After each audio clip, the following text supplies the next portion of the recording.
Now, in the wake of Nigeria's disappointing performance at the Paris 2024 Olympics, the federal government has announced immediate plans to prepare for the Los Angeles 2028 Games.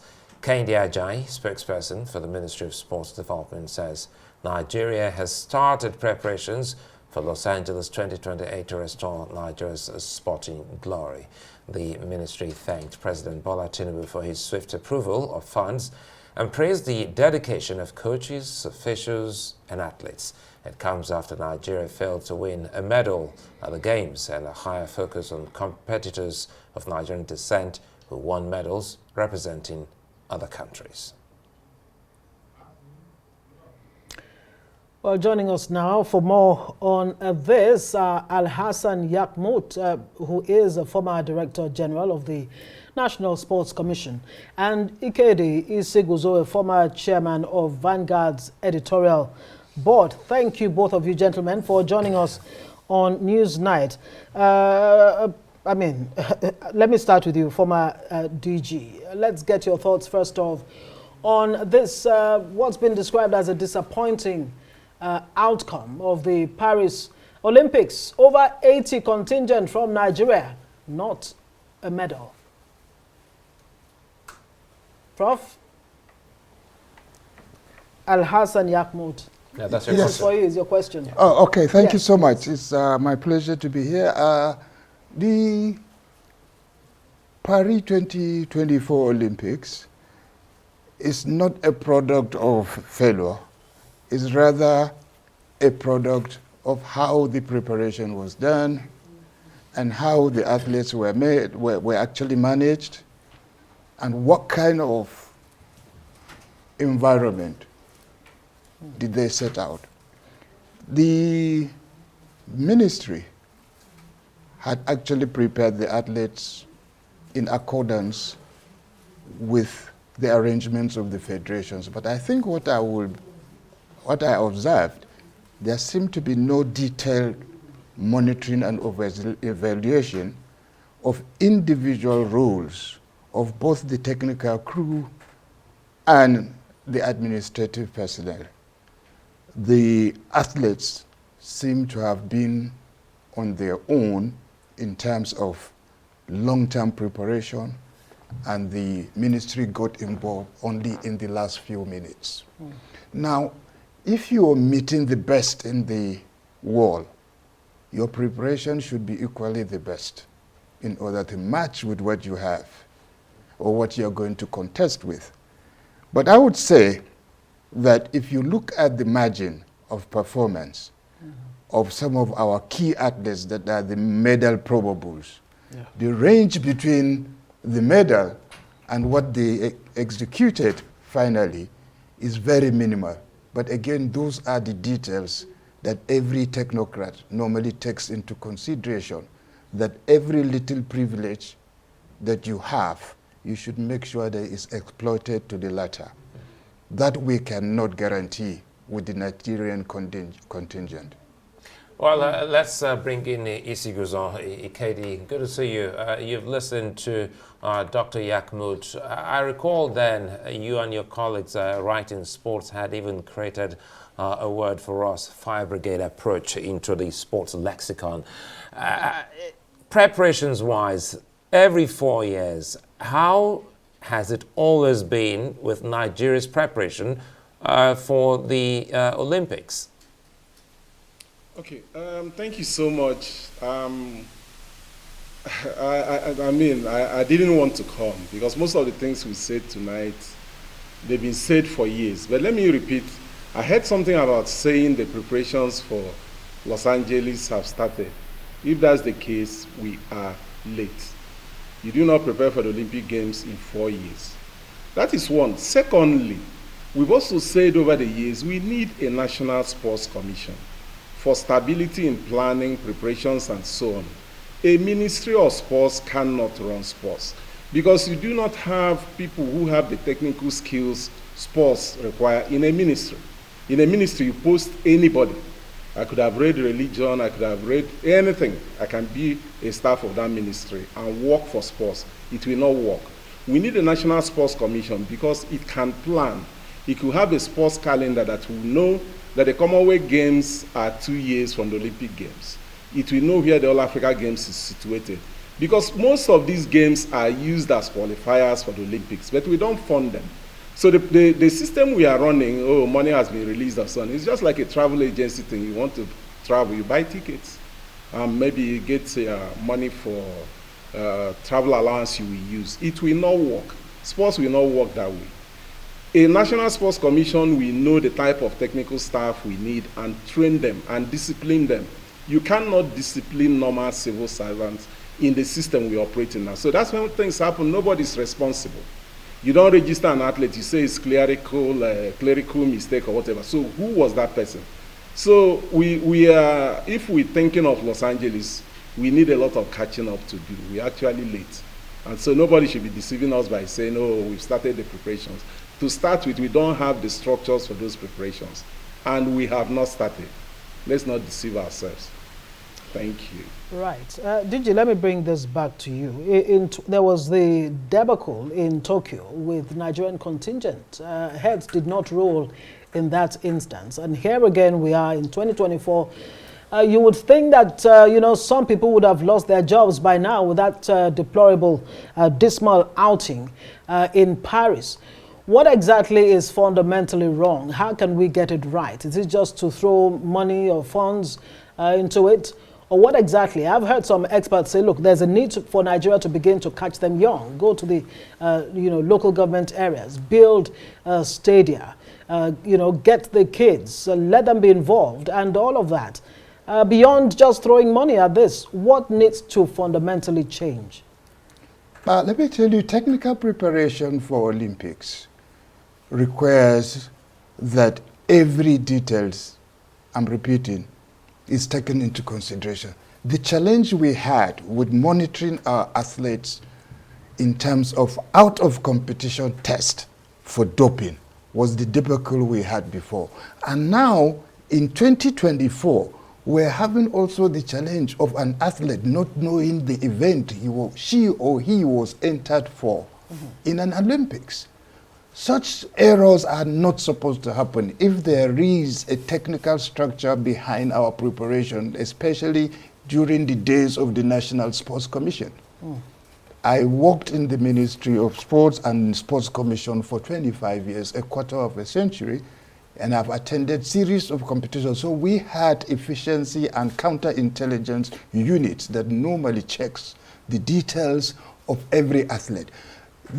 If you listen to the commentary of Philly during the 200 meters event, yes, the commentator clearly stated that the federation chose the 200 meters for her because that's her best, because her first 100 meters are not as fast as her last 100. That's why she's better in 200. But how would she have qualified for 100 meters and she did not know that she had been booked to come out?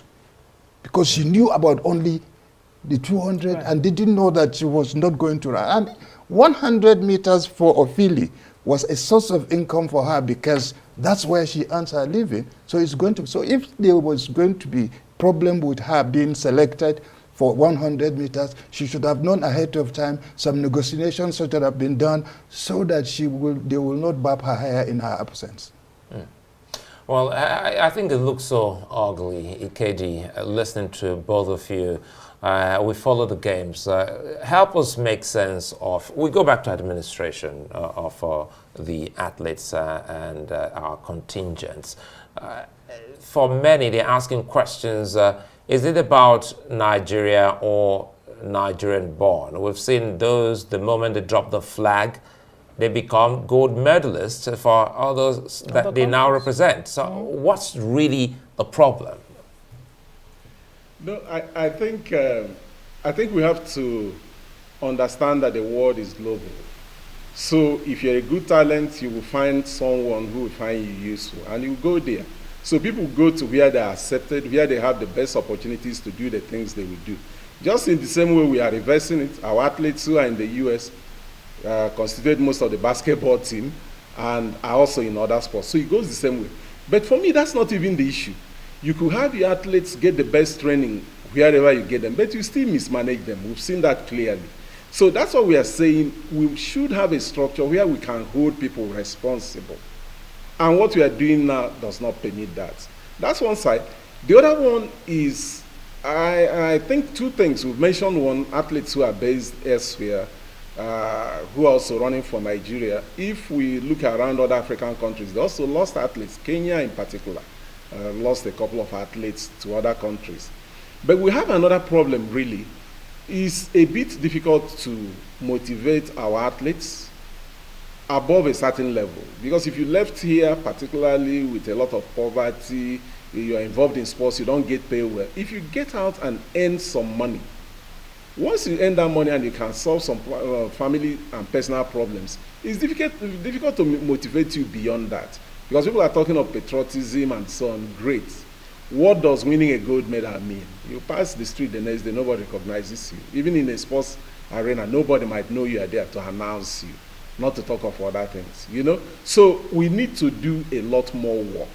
The country has to agree that a medal is important and work towards that, which is what the British did. In Atlanta, we beat them. We got more gold medals than they did. They got only one. In fact, a newspaper had a headline, "Why are we so useless?"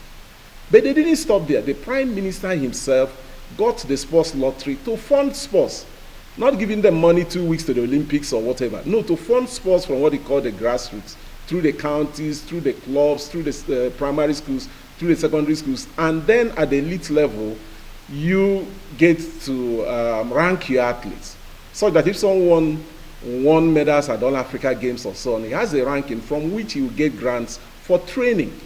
You know, so that's what they did. And the British have done so well since then. We've never come close to them after that. From Australia, they've done well and so on, which was 4 years after Atlanta, because something was done. The danger in all this is it will not take 2 weeks of analyzing and explaining what happened, and we will forget. Because even if we had the money now, we don't have the structure. We don't have the political will to agree that we need the National Sports Commission. We don't have the will to decide how the sports lottery can fund sports under good causes, and then how the money gets distributed. Because even if you had the money now, what do? You give it to a state sports council that does not do anything. So that's why I'm saying we are also late for the next games. We have to move as swiftly as possible. Use money from down and up. We tend to build our houses from the roof, and once the roof looks fanciful, then we are happy. And then another thing that happens is whether we win or lose, it seems not to make any difference, because when we win, we don't know why we won, and when we lose, we try to find out why we lost, and we cannot know why, because we have not created structures that can respond to those questions. Dr. Alhasan, I mean, you've been DG of the National Sports Commission. He's made a case over and over again that there's a need for Nigeria to have a National Sports Commission. How much difference really will this make in terms of providing the right structure, you know, for things to change for the better? The technical difference between ministry and sports commission is that in the sports commission you have 24 hours, 7 days a week, 30 days a month of responsibility of how athletes are discovered, how they are developed, how they are prepared for continental competitions. It is not just a policy-making body. And it can be held. It has professionals that are held responsible for whatever. There are no coaches that are on the payroll of the Federal Ministry of Sports, but in Sports Commission, the technical section is a live wire that cannot be tinkered with. So you see, most times when the Sports Commission is scrapped, after 4 years or 8 years, we start afresh again. Mm-hmm. And the excuse they give about the commission, they keep saying it's because it doesn't have a legal backing. The Sports Commission was first established with Decree 34 in 1974. And it later changed to other decrees, and then all decrees were subsumed in 1999 as legal documents. And we've been operating sometimes by camera. You have the ministry in existence with the Sports Commission as a parastatal. In order to narrow the gap of bureaucracy, the Sports Commission now was headed thrice by a minister who is also chairman of the Sports Commission, with a director general that is 100% technical. There is no director general that has been non-technical. So there is always a check mechanism for that. So the procedure, look at, he did mention that 4 years. It is a 12-year plan that produces a good athlete. There you go. So, and we had a sustainable grassroots sports development blueprint that was established in 2006, but it never saw the day of the light because actors, principalities, policies are randomly brought in.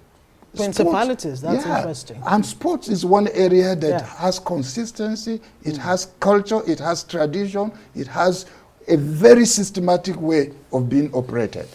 Well, Ikedi, Isiguzo, I really wished we could do this again, but again, we really have to stay on this, knowing full well that it takes about 12 years to get us the very best.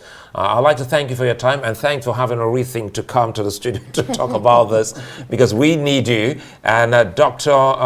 Yakmut, it's a delight seeing you here live. I'd like to thank you both, gentlemen, for coming on Newsline.